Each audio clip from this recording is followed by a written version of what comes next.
তিন শ্রেণীর ব্যক্তির বিরুদ্ধে আল্লাহ বলেন আমি নিজেই কিয়ামতের দিন মামলা দায়ের করব। I will be against them in the day of judgment. Three categories of people I will be against them in the day of judgment. তিন শ্রেণীর লোক কিয়ামতের দিন তারা ছাড় পাবে না। আল্লাহ বলেন আমি নিজেই তাদের বিরুদ্ধে মামলা দায়ের করব। এর মধ্যে এক শ্রেণীর লোক হচ্ছে রাজুলুন ইস্তাআজারা আজীরান ফাস্তাউফা মিনহু ওয়া লাম ইউতি আজরা।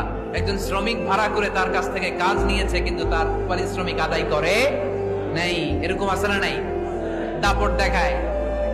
দাপট দেখায় ইউনিভার্সিটির ক্যান্টিন গুলোতে, ইউনিভার্সিটির ক্যান্টিনে যে খায় মাগার বিল দেয় না, এরকম টাকায় দাসরা নাই। চায়ের দোকানে চা খায় আগে পরে দিমু, বিল দেয় না, আছে না নাই?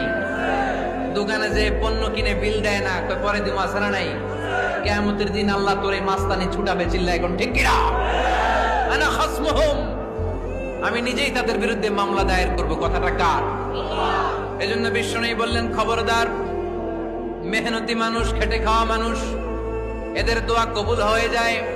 আতুল আজীরা আজরাহু ক্বাবলা আন ইয়াজিফা আরাকুহু। খবরদার, বিশ্বনবী বললেন শ্রমিকের ঘাম শুকিয়ে যাওয়ার আগে তাদের পারিশ্রমিক মিটিয়ে দাও।